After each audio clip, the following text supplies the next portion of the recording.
Bem-vindos ao The Deep Dive. Hoje a gente vai mergulhar num tema que, bom, é um daqueles que faz a gente questionar tudo, a justiça.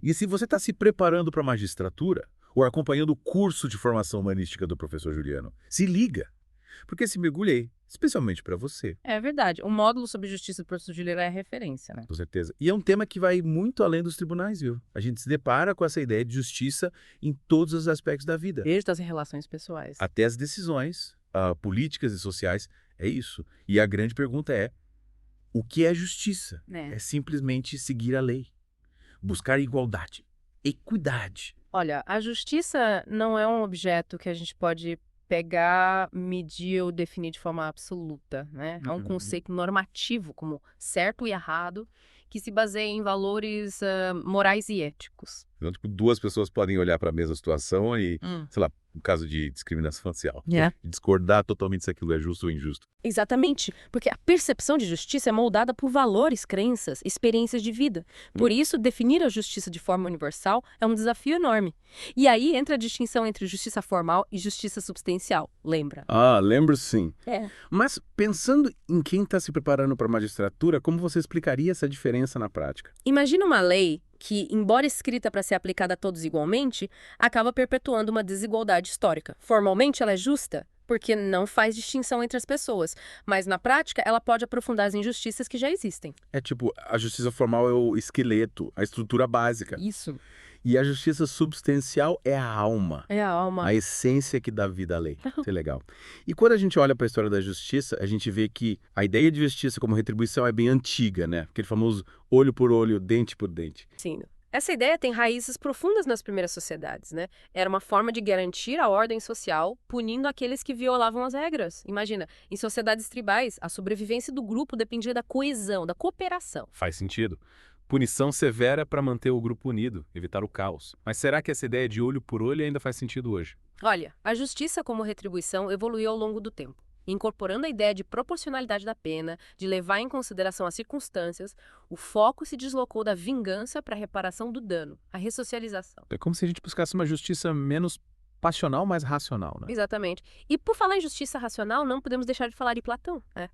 Ele acreditava que a justiça era a base de uma república ideal, onde cada cidadão teria um papel para garantir a harmonia. Me lembra as abelhas numa colmeia, cada uma com a sua função. Mas e a liberdade individual? Onde fica nessa república ideal de Platão? Boa pergunta. A visão de Platão levanta um debate. Até que ponto a busca por uma sociedade justa pode limitar a liberdade individual? Um dilema que ecoa até hoje. Com certeza. E falando em dilemas, outro grande nome, Aristóteles, com a sua famosa justiça distributiva, né? Sim. Para Aristóteles, a justiça distributiva consistia em distribuir os bens e recursos da sociedade de forma justa, com base no mérito de cada um. Mas como definir o que é mérito, né? Quem decide isso? Essa é a grande questão. E gera muito debate. Como definir o mérito de forma objetiva e justa, né? Evitando privilégios e desigualdades. O que é meritório em uma época pode não ser em outra. Verdade. A escravidão, por exemplo, era justificada por alguns pensadores da Grécia Antiga como algo natural. Hoje a gente sabe que é uma aberração, Totalmente. uma injustiça inaceitável. O conceito de justiça é dinâmico. Ele se transforma ao longo da história, acompanhando as mudanças sociais, culturais. E já que a gente está falando de transformações, vamos dar um salto no tempo. Chegar na Era Moderna. Vamos. A Era Moderna trouxe novos desafios, novas perspectivas. E um dos primeiros nomes que a gente encontra é Thomas Hobbes, com a sua ideia de que a justiça só existe com um poder soberano. Ou seja, para Hobbes, sem um Estado forte para impor a ordem, a justiça vira utopia. Exatamente. Para ele, o Estado é fundamental para garantir a paz, evitar a guerra de todos contra todos. Sem leis, sem punição, sem um poder, a vida em sociedade seria um caos. Aí a liberdade individual. Um Estado muito forte não pode acabar virando autoritário, opressor. É o grande dilema. Equilibrar necessidade de ordem com a garantia da liberdade. Uma questão que pensadores como John Locke tentaram responder. Defendendo a ideia de direitos naturais inalienáveis que o Estado deve proteger. Ou seja, para Locke, a vida, a liberdade, a propriedade são direitos que a gente já nasce com, não são concessões do Estado. Isso. E o Estado existe para garantir esses direitos, não para violá-los. É uma visão que influenciou as revoluções liberais, a Declaração dos Direitos Humanos. Digo só, como ele se encaixa nessa discussão? Rousseau também defendia um contrato social, mas via o Estado como uma instituição que, apesar de necessária para a justiça, também pode gerar desigualdades. Ele acreditava que a soberania reside no povo e que a participação cidadã é fundamental. Ou seja, para Rousseau, a gente não pode só delegar a justiça ao Estado. A gente precisa participar, fiscalizar, cobrar. Com certeza. A construção de uma sociedade justa é uma tarefa coletiva que exige a participação de todos. Falando em ação coletiva, vamos explorar a visão utilitarista da justiça. Vamos. Os utilitaristas, como Jeremy Bentham e John Stuart Mill, defendiam que a ação justa é aquela que gera maior felicidade para o maior número de pessoas. Eles acreditavam que a justiça se resume a maximizar o bem-estar coletivo. Isso. Mas, e se uma coisa a felicidade da maioria significasse sacrificar os direitos de uma minoria? Isso é justo. É um dilema ético importante. É uma das grandes críticas ao utilitarismo. A busca pela felicidade geral, sem levar em consideração os direitos individuais, pode levar a situações de grande injustiça. Imagina, um grupo de pessoas é extremamente feliz assistindo a um espetáculo de gladiadores, onde pessoas são obrigadas a lutar até a morte. A felicidade da maioria justificaria a violência, a injustiça sofrida pela minoria. É um exemplo extremo, mas que ilustra bem a fragilidade do utilitarismo. A busca pela felicidade sem limites pode levar à tirania da maioria, à opressão dos mais fracos. Entendi. E como os utilitaristas respondiam a essa crítica? Eles argumentavam que em uma sociedade justa, os direitos individuais seriam respeitados, porque a violação desses direitos geraria sofrimento, diminuiria a felicidade geral. Mas essa argumentação é um pouco frágil. Tipo, e se a maioria decide que violar os direitos de uma minoria é a melhor forma de garantir a felicidade geral? Exatamente. Esse é o ponto fraco. O utilitarismo não oferece garantias absolutas contra a tirania da maioria, e por isso é visto por muitos como uma teoria incompleta de justiça. E Marx? Ele entra nesse debate também. Claro, Marx era um crítico ferrenho do capitalismo e via as concepções tradicionais de justiça como instrumentos de dominação. Ele acreditava que a verdadeira justiça só seria possível em uma sociedade comunista, sem classes sociais, sem exploração. Ou seja, para Marx, a justiça era um ideal a ser alcançado, não uma realidade a ser aplicada no sistema atual. Exatamente. Para ele, a luta pela justiça social era parte da luta de classes. Um passo para a construção de uma sociedade mais justa e igualitária. Nossa, quanta coisa a gente já discutiu. É verdade. E olha que essa foi só a primeira parte do nosso mergulho na justiça. Pois é, e ainda tem muito mais. Na próxima parte, a gente continua essa jornada explorando as ideias de John Rawls, um dos maiores filósofos do século XX com a sua teoria da justiça como equidade. Preparem-se. Mal posso esperar. E você que está acompanhando a gente, continue com a gente nessa imersão no mundo da justiça. E aí, preparados para continuar nossa imersão no mundo da justiça? Na primeira parte, a gente viajou pelas ideias de Platão e Aristóteles. É verdade. Hobbes, Locke, Rousseau. Nossa, quanta coisa! Uma maratona filosófica, né? Mas valeu a pena. A gente viu como o conceito de justiça foi se transformando ao longo da história, né? Incorporando novas ideias, respondendo a novos desafios. E agora chegamos ao século XX.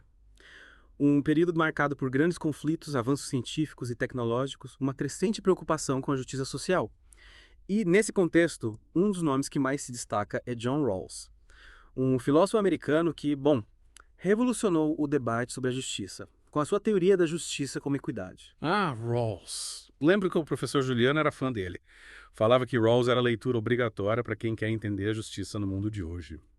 Mas confesso que eu sempre achei a teoria dele um pouco complexa. Você pode nos ajudar a entender melhor. Claro. A ideia central de Rawls é que a justiça se baseia em princípios que nós escolheríamos se estivéssemos em uma situação de igualdade, sem saber qual seria o nosso lugar na sociedade. Ele chama essa situação de posição original. Posição original. Tipo, é como se a gente estivesse criando as regras do jogo antes de saber em qual time a gente vai jogar. Exatamente. Imagina que você está prestes a nascer em uma sociedade, mas você não sabe nada sobre sua família, sua classe social, sua cor, suas habilidades. Nada. Você está atrás de um véu de ignorância. Nossa, que suspense. E nesse estado de completa ignorância, como a gente decidiria quais princípios devem reger a sociedade? Segundo Rawls, se a gente fosse racional, a gente escolheria princípios que garantissem a justiça para todos, independentemente de quem a gente fosse, né?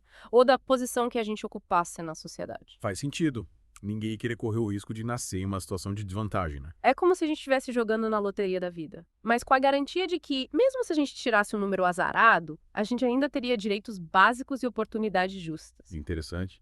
E quais são os princípios que escolheríamos nessa posição original atrás do véu de ignorância? Rawls argumenta que escolheríamos dois princípios fundamentais: o princípio da liberdade e o princípio da diferença.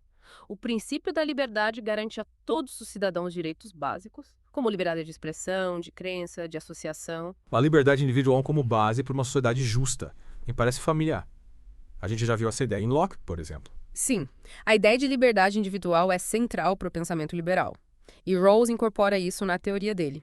Mas ele vai além, introduzindo o princípio da diferença. E o que diz esse princípio da diferença? Ele estabelece que as desigualdades sociais só são justas se beneficiarem os membros menos favorecidos da sociedade. Ou seja, a desigualdade é aceitável se ela servir para melhorar a vida de quem está em pior situação. Interessante. Então, para Rawls, a desigualdade não é necessariamente algo ruim. Exatamente. Para ele, a questão não é eliminar as desigualdades, mas garantir que elas sirvam para promover a justiça social. Por exemplo, um sistema de saúde pública de qualidade, financiado pelos mais ricos, beneficiaria toda a sociedade, inclusive os mais pobres. Ou um sistema de educação pública de excelência, que garantisse a todos, independentemente da origem social, a oportunidade de crescer. Exatamente.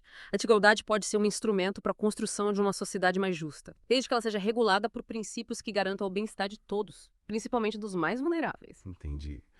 Mas e aí como aplicar esses princípios no mundo real, né? A posição original, o véu de ignorância são interessantes, mas um tanto abstratas. Como traduzir a teoria de Rawls em políticas públicas, em leis, em ações? É um desafio, com certeza. Mas a teoria de Rawls oferece um guia para a gente, um conjunto de princípios para orientar as nossas decisões. Ela nos convida a pensar como criar instituições, leis e políticas que promovam a justiça social, igualdade de oportunidades e o bem-estar de todos. É como se o Rawls nos desse um mapa, mas a gente precisa trilhar o caminho. Isso. E esse caminho, com certeza, não é fácil, né? A gente se depara com resistências, conflitos de interesse, a complexidade da vida em sociedade. Sem dúvida.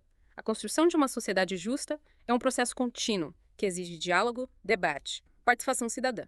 E, acima de tudo, a disposição de questionar as estruturas de poder que, muitas vezes, perpetuam as injustiças.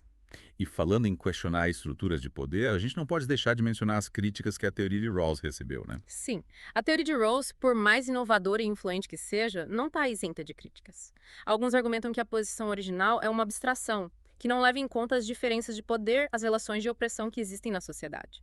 Outros criticam a ênfase na justiça distributiva, argumentando que ela negligencia outras dimensões da justiça, como, por exemplo, a justiça restaurativa. Ou seja, a justiça é um tema complexo, com múltiplas facetas. E não existe uma resposta única, definitiva para a pergunta: o que é justiça? Exatamente. A busca pela justiça é um processo dinâmico que exige constante reflexão, debate, e é nesse espírito que a gente continua nosso mergulho, explorando outras perspectivas sobre a justiça no mundo de hoje. E a próxima parada da nossa jornada nos leva para o mundo do direito, com a visão de Hans Kelsen, É isso. um dos mais importantes juristas do século XX. Prepare-se para desvendar os mistérios do positivismo jurídico. Chegamos à parte final do nosso mergulho. A gente explorou tantas ideias, né? Da Grécia Antiga até o Rawls, no século XX, e agora, direito, Essa aí. com Hans Kelsen e a visão dele sobre a justiça. Kelsen, né? Jurista austríaco que desenvolveu a teoria do positivismo jurídico. Para ele, o direito é um sistema autônomo, independente da moral, dos valores sociais. Peraí, independente da moral, como assim? Uma lei pode ser justa, mesmo sendo imoral. Nossa, essa questão sempre gerava debate no curso do professor Juliano. Para Kelsen, a justiça se resume à aplicação da lei, independente do conteúdo moral. Ele defendia a separação entre direito e moral. O papel do jurista é aplicar a lei, não julgar. Então, para Kelsen, o juiz é como um árbitro. Isso. Que aplica as regras do jogo sem se preocupar com quem ganha ou perde. Exatamente. A função do juiz, na visão dele, é garantir a segurança jurídica, a previsibilidade das decisões, a aplicação imparcial da lei. Mas e se a lei for injusta?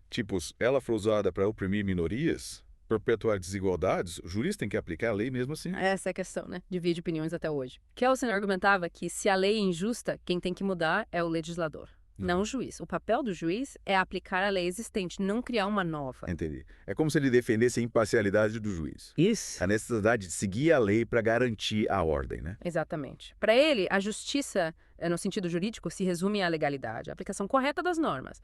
A justiça moral, a justiça social, seria um debate para a sociedade, para o legislador, não para o juiz. Interessante. Mas essa visão, não deixa o direito meio frio, distante da realidade. É uma crítica que muitos fazem. Acusam o positivismo de ser formalista, de se preocupar mais com a forma do que com o conteúdo da lei. Ignorar as demandas por justiça social. A gente volta àquela questão da justiça formal e substancial, né? Parece que Kelsen foca só na formal, na aplicação da lei sem se preocupar com os impactos sociais. Com certeza. E é por isso que esse debate sobre a justiça é tão rico, tão complexo. É verdade. A gente viu isso nesse mergulho. Ideias que se complementam, que se contradizem, que nos provocam a pensar. E esse é o objetivo, né? Provocar reflexões, ampliar horizontes, estimular a busca por conhecimento. E com essa dose de conhecimento, a gente encerra nosso mergulho na justiça. Esperamos que vocês tenham gostado da jornada e que se sintam inspirados a continuar explorando esse tema.